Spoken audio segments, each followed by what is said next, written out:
Hey guys, welcome back to channel go for agriculture. आज हम इस लेक्चर में अरुण कत्यायन वॉल्यूम 2 लेक्चर 9 देखने वाले हैं। देखिए, हम प्रीवियस लेक्चर से डार्क रिएक्शन शुरू किया था। So if you are new to this channel और if you are watching this lecture directly, I would request you to go back to my previous lecture. क्योंकि previous lecture I've discussed about C3 cycle. So अगर आपको C3 cycle if you understand completely, आपको C4 cycle बहुत easy हो जाएगा, ठीक है? So just go back to my previous lecture. I gave a detailed explanation on C3 cycle. So you can just come back to this after that. ठीक है, सो आज का है फोटोसिंथेसिस पार्ट 5। डार्क रिएक्शन में कंटिन्यूशन है C4 cycle और hatch and slack pathway.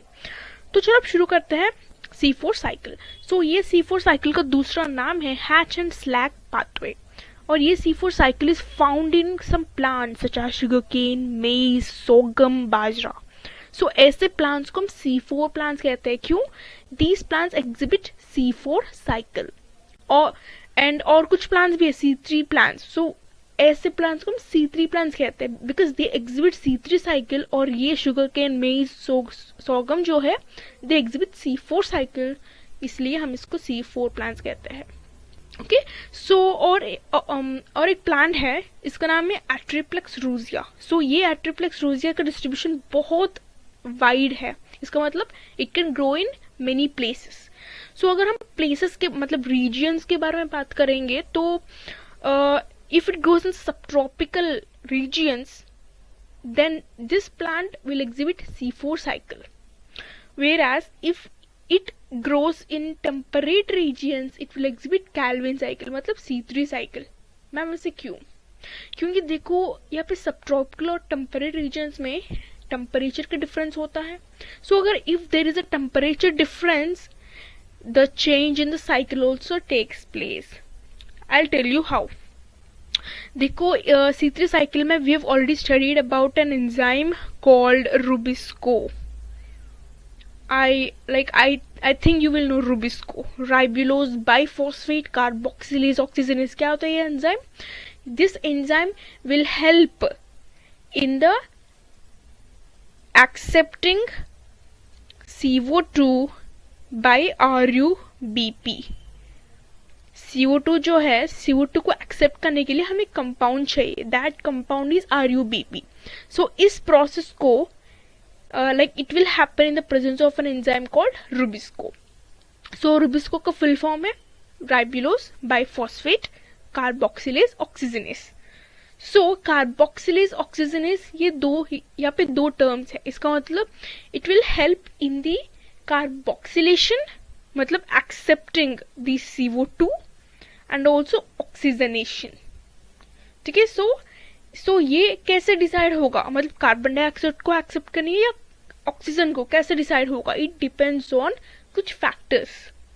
ये factors होगा, one of them is temperature. So देखो, so when the temperature is high, so ये हाई टेम्परेचर की वजह से क्या होगा, बेसिकली C3 साइकिल होने के लिए क्या चाहिए, CO2 को एक्सेप्ट करनी है। सो ये हाई टेम्परेचर की वजह से क्या होगा, rubisco instead of acting as carboxylation, मतलब कार्बोक्सिलेशन को फॉर कार्बोक्सिलेशन रुबिस्को एंजाइम चाहिए। ठीक है, सो रुबिस्को एंजाइम का रोल होगा टू अंडरगो कार्बोक्सिलेशन। लेकिन हाई टेम्परेचर की वजह से क्या होगा, इंस्टेड ऑफ कार्बोक्सिलेशन ऑक्सीजनेशन हो जाएगा। मीन्स यहाँ पे कुछ वेस्टेज हो रहा है, there will be wastage of energy, क्योंकि बेसिकली कार्बन डाइऑक्साइड को एक्सेप्ट करनी है, लेकिन ये तो कार्बन डाइऑक्साइड को एक्सेप्ट कर नहीं रहा। क्यों? क्योंकि there is a high temperature. So due to this high temperature it won't accept carbon dioxide, मतलब कार्बोक्सिलेशन की जगह ऑक्सीजनेशन होगा। ठीक है, इसलिए ये लॉस, मतलब यहाँ पे वेस्टेज ऑफ एनर्जी जो है ना, इसको फोटो रेस्पिरेशन कहते हैं। Means instead of carboxylation oxygenation will takes place. So ये वेस्ट एक्सेप्टेंस के वजह से क्या होगा, wastage of energy will be there. इसलिए हम इसको फोटो रेस्पिरेशन कहते हैं। मतलब इसके लिए कुछ प्लांट्स में ना ये फोटो रेस्पिरेशन का प्रॉब्लम बहुत ज्यादा होगा। सो ये फोटो रेस्पिरेशन को एस्केप करने के लिए कुछ प्लांट्स दे हैव एडेप्टेड, ये एडेप्टेशन है C4 साइकिल। ठीक है, सो बेसिकली ये रुबिस्को जो है for acting as oxygen acceptor, इसके लिए हाई टेम्परेचर होनी चाहिए, और दूसरा है more oxygen in the cells. So if इन दोनों चीजें it is there then carboxylation नहीं होगा, इसके अलावा ऑक्सीजनेशन होगा। ओके, सो इसलिए ये इसको हम फोटो रेस्पिरेशन कहते हैं ना। सो ये फोटो रेस्पिरेशन को एस्केप होने के लिए कुछ plants have adopted C4 cycle. ठीक है, so I tell you what is that C4 cycle also. So अब हम देखेंगे C4 साइकिल का एडेप्टेशंस। ठीक है, सो C4 प्लांट्स में दे हैव डाइमॉर्फिक क्लोरोप्लास्ट, मतलब दो डिफरेंट टाइप्स ऑफ क्लोरोप्लास्ट होंगे। फर्स्ट है ग्रैन्युलर, इसका मतलब ग्राना होंगे। देखो chloroplast, so if this is the whole chloroplast, इसमें थाइलेकोइड्स होंगे, and if thylakoids are like arranged in the form of stacks, इसको हम ग्राना कहते हैं ना। और दो थाइलेकोइड्स के बीच में होगा स्ट्रोमा लैमेले। सो ये होगा बेसिकली क्लोरोप्लास्ट का स्ट्रक्चर। सो ये है ग्रैन्युलर क्लोरोप्लास्ट।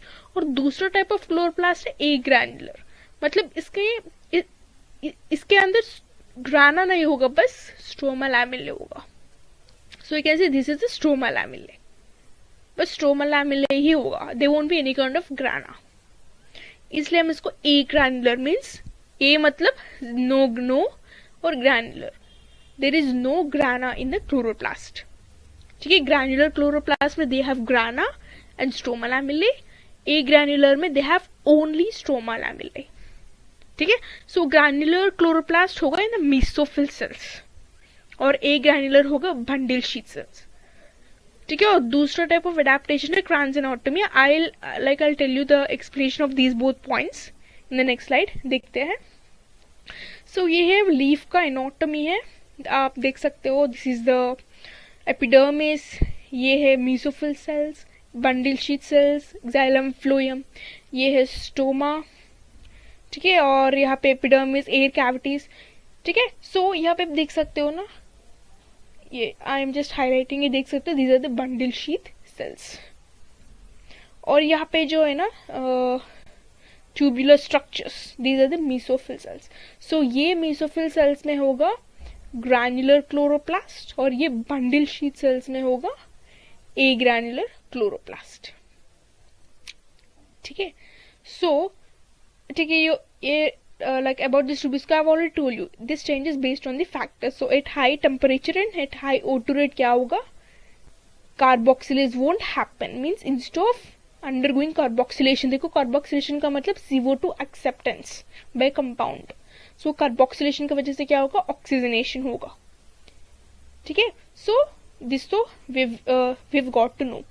So पहला एडेप्टेशन होगा डाइमॉर्फिक क्लोरोप्लास्ट। सो एक है ग्रैन्युलर, सो ग्रैन्युलर क्लोरोप्लास्ट होगा मेसोफिल सेल्स में, मीन्स यहाँ पे, और ए ग्रैन्युलर होगा बंडल शीट में, मतलब यहाँ पे। देखो ये वैस्कुलर बंडल्स के बाहर कुछ सर्कुलर स्ट्रक्चर्स है ना, इसको हम बंडल शीट सेल्स कहते हैं। ठीक है, सो और दूसरा एडेप्टेशन है क्रांस। सो क्रांस का मतलब यहाँ पे बंडल शीट सेल्स जो है ना, these are arranged in the form of circular. So यहाँ पे whorl means in the circular arrangement. देखो फ्लावर्स जो है ना, समटाइम्स कुछ फंक्शंस में flowers are arranged in the form of circles, इसको हम व्रत अरेंजमेंट कहते हैं। व्रत का मतलब सर्कुलर अरेंजमेंट। सो अगर bundle sheet cells are in the form of circular arrangement, आप देख सकते हो ना, इसको हम क्रांस कहते हैं, इसलिए इट हैज क्रांस एनाटॉमी। हम यहाँ we can also call it as a Kranz anatomy. ठीक है, सो ये दोनों है C4 प्लांट्स का एडेप्टेशंस। सो इससे आप इजीली ये कह सकते हो कि C4 प्लांट्स होगा दो सेल्स में, एक है मेसोफिल सेल्स और दूसरा है बंडल शीट सेल्स। इसका मतलब दो फेजेस है, फेज 1 होगा मेसोफिल सेल्स में और दूसरा है बंडल शीट सेल्स। ये दोनों सेल्स में होगा C4 साइकिल। ठीक है, सो अब देखते हैं C4 साइकिल क्या होता है। ठीक है। सो यहाँ पे देख सकते हो 2 सेल्स। सो ये है मीसोफिल सेल्स और ये है बंडल शीट सेल्स। ठीक है। सो ये है पहला फेस है और ये है दूसरा फेस, सेकंड फेस। सो ये दोनों फेसेस होने के बाद ही ग्लूकोज विल सिंथेसाइज। ठीक है। सो पहला होगा कार्बन डाइऑक्साइड। सो ये बात बताओ, what is the formula for photosynthesis? Carbon dioxide and water gives rise to glucose and oxygen. So इसलिए पहला इंग्रेडिएंट होगा कार्बन डाइऑक्साइड और दूसरा इंग्रेडिएंट क्या है? वाटर। सो वाटर तो already available in the mesophyll cell, so इसलिए हमें बाहर से क्या बोलते हैं, बाहर से इसको देने के लिए कुछ जरूरत नहीं है। ठीक है। सो यहाँ पे हो गया कार्बन डाइऑक्साइड और दूसरा है वाटर। ये दोनों है main ingredients for photosynthesis. So ये carbon dioxide and water gives rise to CO2 plus H2O gives rise to H2CO3। देखो कितने नंबर ऑफ हाइड्रोजन है? 2 हाइड्रोजन, इसलिए H2। कितने कार्बन है? एक कार्बन HC। ऑक्सीजन से 1 + 2 है 3। सो H2CO3। सो ये H2CO3 is also called as carbonic acid. ठीक है। सो ये है कार्बोनिक एसिड। सो ये प्रोसेस होगा अंडर कार्बोनिक एनहाइड्रेस Ca। सो ये रिएक्शन जो है ना, it will happen under the enzyme carbonic anhydrase. Okay. So CO2 plus H2O gives rise to carbonic acid H2CO3 under carbonic anhydrase NH। ठीक है। So ये हो गया H2CO3। सो ये H2CO3 जो है, it will get separated to H+ ions and HCO3। बस दोनों सेम है, एक ही फर्क है, just hydrogens will get separated. H+ ions and HCO3, ये है बाइकार्बोनेट। ठीक है। So this is the B bicarbonate. Okay. So this is the bicarbonate. So ये बाइकार्बोनेट है हमारा मेन कंपाउंड। सो इस कंपाउंड से शुरू होगा C4 साइकिल। ठीक है। सो ये बाइकार्बोनेट जो है, HCO3 ions, these are the bicarbonate ions। सो ये बाइकार्बोनेट, लेट मी जस्ट, ठीक है। सो HCO3 जो है, these are the bicarbonate ions। सो ये बाइकार्बोनेट आयन से शुरू होगा हमारा C4 साइकिल। सो ये bicarbonate ions under the influence of phosphoenol pyruvate means PEP। So under the influence, ठीक है, plus so HCO3 plus phosphoenol pyruvate gives rise to oxaloacetic acid। ये so phosphoenol pyruvate ये compound है। ठीक है। So ये HCO3 plus this phosphoenol pyruvate compound gives rise to oxaloacetic acid under the influence of an enzyme called pepcase. Pepcase का मतलब phosphoenol pyruvate.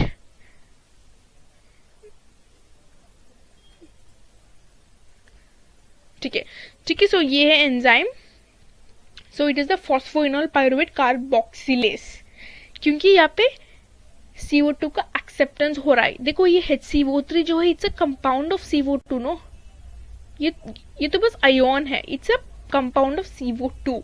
So this CO2 is being accepted by phosphoenol pyruvate under the enzyme pepcase, phosphoenol pyruvate carboxylase. So ये है पहला enzyme. ठीक है।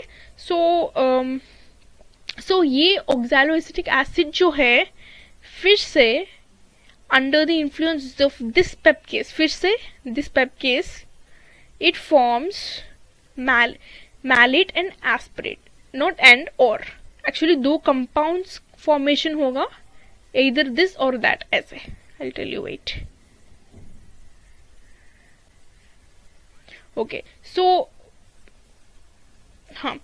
ये oxaloacetic acid under pepcase क्या form करेगा? दो enzymes. Actually they are different enzyme.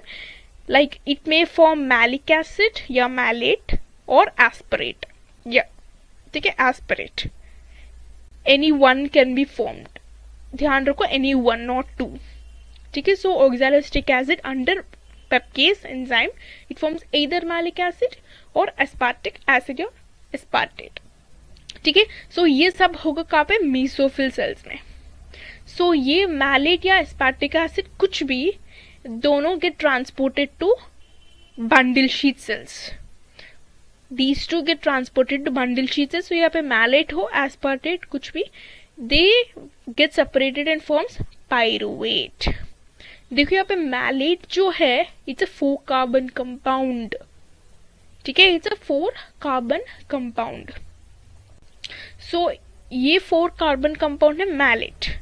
So this 4 carbon compound get separated into 1 carbon compound और 3 carbon compound. So 1 carbon compound होगा CO2 और दूसरा 3 कार्बन कंपाउंड होगा pyruvate. So this malate get separated into 2 different compounds. एक है CO2 और दूसरा है पायरुवेट या पायरुविक एसिड. सो ये CO2 जो है इट्स 3 कार्बन कंपाउंड और ये पायरुविक एसिड जो है 1 carbon. So in whole malate तो है 4 कार्बन कंपाउंड. सो यहाँ पे 3+4 हो गया, सॉरी 3+1 हो गया 4. ठीक है. सो मैलेट फॉर्म्स इनटू 2 कंपाउंड्स. एक है CO2 और दूसरा है पायरुवेट. CO2 है 1 कार्बन कंपाउंड और पायरुवेट इज 3 कार्बन कंपाउंड. और फिर से ये pyruvate it transport back to mesophyll cells. क्योंकि पायरुवेट जो है ना इट हैव टू फिर से continue the cycle. Pyruvate it have to form into PEP phosphoenol pyruvate और फिर से it should combine with HCO3 और फिर से अगेन फॉर्म oxaloacetic acid, फिर से मैलेट, फिर से पायरुवेट अगेन फॉस्फोइनोल. सो ये साइकिल तो कंटिन्यू होनी चाहिए. इसलिए पायरुवेट फिर से it goes back to mesophyll sales.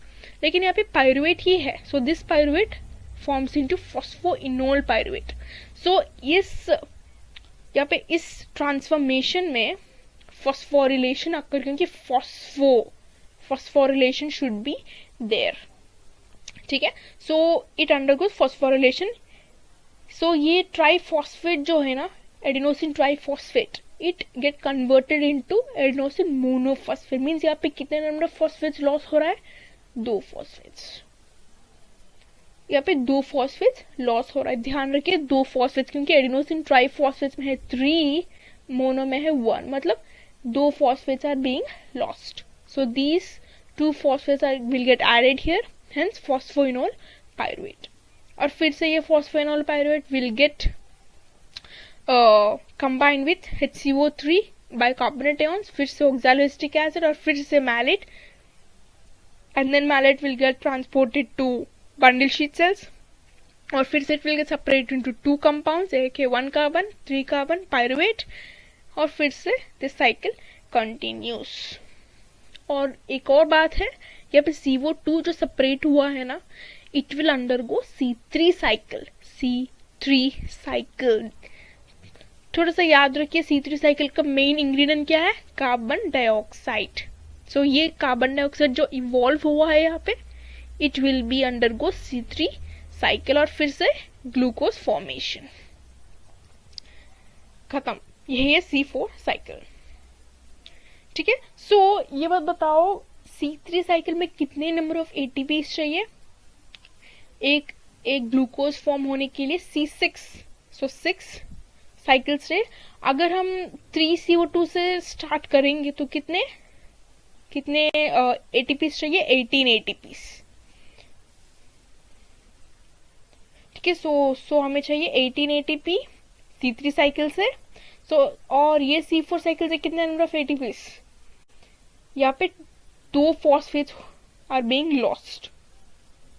ठीक है. 2 फॉस्फेट्स आर बीइंग लॉस्ट. और इनिशियली हम कितने नंबर ऑफ CO2 कंसिडर करा था? बस एक ही CO2. लेकिन ग्लूकोज का फॉर्मूला है C6. मतलब कितने नंबर ऑफ साइकिल्स चाहिए? 6 साइकिल्स. हर साइकिल में कितने नंबर ऑफ ATPs है? 2 phosphates are being lost. 6 cycles मतलब 12.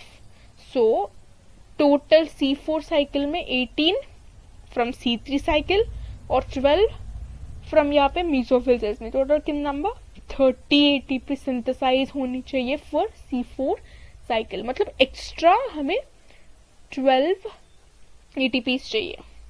सो फोटो रेस्पिरेशन को एस्केप होने के लिए the plant should synthesize 12 extra ATPs. Clear? Okay. So देखो C4 में देखो यहाँ पे हम ओनली 1 CO2 से वी आर स्टार्टिंग इट, इसलिए 6 साइकिल्स के लिए हमें 6 CO2 चाहिए. और एक साइकिल में कितने नंबर ऑफ फॉस्फेट सिंथेसिस हो रहे हैं? 2 फॉस्फेट्स. मतलब 6 साइकिल्स में हो गया 12 फॉस्फेट्स. और यहाँ पे C3 साइकिल भी हो रहा है. सो बेसिकली C3 साइकिल में कितने नंबर ऑफ ATPs चाहिए? 18 ATPs. 18 प्लस 12 हो गया 30. सो इसलिए C4 साइकिल में 30 ATPs. ठीक है. सो इसको हम साइकिल जैसे we have understood now.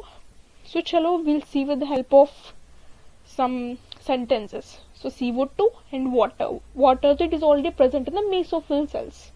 So these both combine to form carbonic acid. मतलब H2CO3. H2CO3. H2O plus CO2. H2CO3.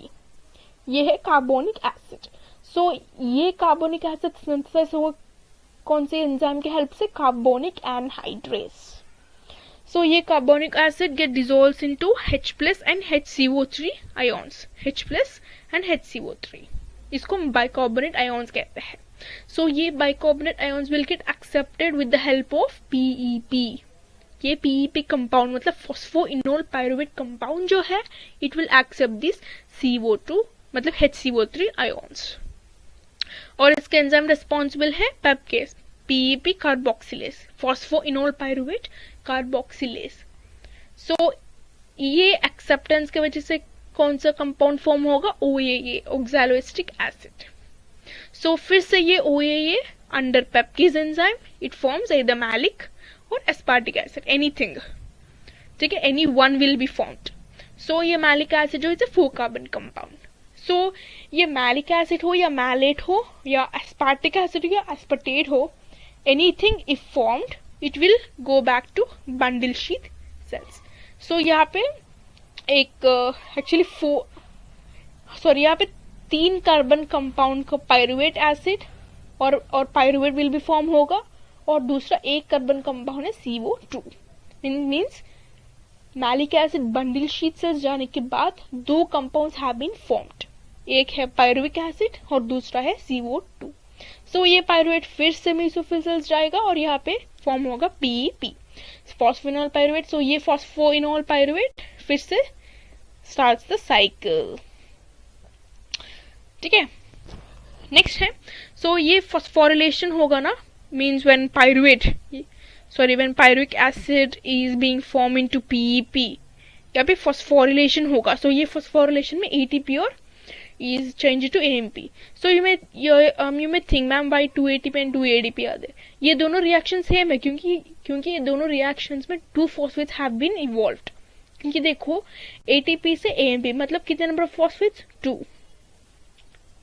और 2 ATP से 2 ADP, क्योंकि एक ATP से एक ADP का मतलब एक फॉस्फेट बाहर आए. सो 2 ATP से 2 ADP का मतलब एक और फॉस्फेट मीन्स 2 फॉस्फेट्स. सो इस दोनों में से 2 फॉस्फेट्स आ रहा है. ठीक है. सो नेक्स्ट हमें यहाँ पे CO2 जो इवॉल्व हुआ था ना मैलेट से पायरुवेट फॉर्मेशन में, so it will be in the C3 pathway. So देखो ये तीनों पॉइंट्स बहुत इंपॉर्टेंट है. Rubisco present in the bundle sheath cells, they lack pepcase. Bundle sheath cells में पेपकेस नहीं होगा, मेसोफिल सेल्स में रुबिस्को नहीं होगा. I tell you why. और C3 प्लांट्स में कैल्विन साइकिल कहाँ पे होगा? मेसोफिल सेल्स में. लेकिन C4 में Calvin cycle happened in bundle sheath cells. So I tell you why bundle sheath cells में पेपकेज वोंट बी देयर और व्हाई मेसोफिल सेल्स में रुबिस्को वोंट बी देयर. देखो C4 साइकिल कहाँ पे होगा? मतलब कौन सा सेल्स में, बंडल शीट सेल्स में, सॉरी C4 नहीं, C3 cycle, C3 cycle C4 plants में कहाँ पे होगा, बंडल शीट सेल्स में। देखो C3 साइकिल होने के लिए कौन सी एंजाइम चाहिए, हमें रुबिस्को चाहिए, rubisco. So I already told you, यहाँ पे देखो, यहाँ पे light will be, means from this light will be absorbed, है ना। सो मतलब इस मीसोफिल सेल एरिया में टेम्परेचर होगा more, the temperature will be high in the mesophyll cells, क्योंकि directly light is falling on these cells. इसलिए अगर मान लो, अगर रुबिस्को जो है, if it present in the mesophyll cells, means अगर मान लो C4 प्लांट्स में C3 cycle happens in the mesophyll cells. देखो एक्चुअली C4 प्लांट्स में C3 cycle will occur in bundle sheet cells. If it happens in mesophyll cells क्या होगा, basically high temperature और high oxygen की वजह से carboxylation won't takes place, ठीक है, CO2 एक्सेप्टेंस नहीं होगा। सो फिर से अमाउंट वेस्टेज, वही एनर्जी वेस्टेज होगा। सो इसीलिए व्हाट प्लांट्स डिड इज, यहाँ पे टेम्परेचर ज्यादा होगा मीसोफिल सेल्स में और ऑक्सीजन भी ज्यादा होगा। सो इसलिए प्लांट्स क्या किया था, बंडल शीट सेल्स में टेम्परेचर थोड़ा सा कम हो, क्योंकि लाइट पेनिट्रेशन इतना दूर तक नहीं आएगा ना, मतलब आएगा लेकिन इतना टेम्परेचर तो नहीं होगा। सो इसलिए they have converted, so they have started their C3 cycle in this bundle sheet cells, क्योंकि C3 cycle bundle sheath cells में होगा। क्यों, क्योंकि यहाँ पे टेम्परेचर थोड़ा सा लो होगा और ऑक्सीजन भी कम होगा। सो इन दोनों की वजह से रुबिस्को जो है, it will act as carboxylase, क्योंकि हाई टेम्परेचर में it is acting as oxygenase.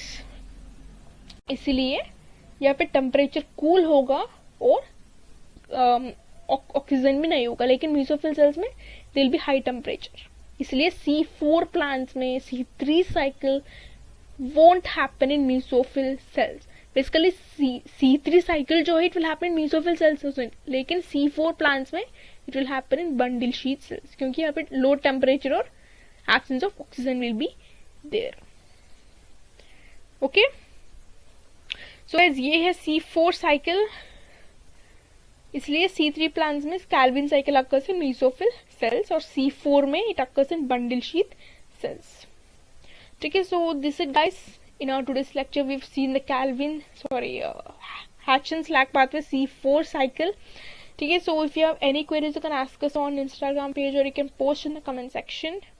You can also download this PPT from our Telegram channel Go for Agriculture. And yes, if you like this video, please subscribe to our channel so that you can get the daily notifications of every video we upload.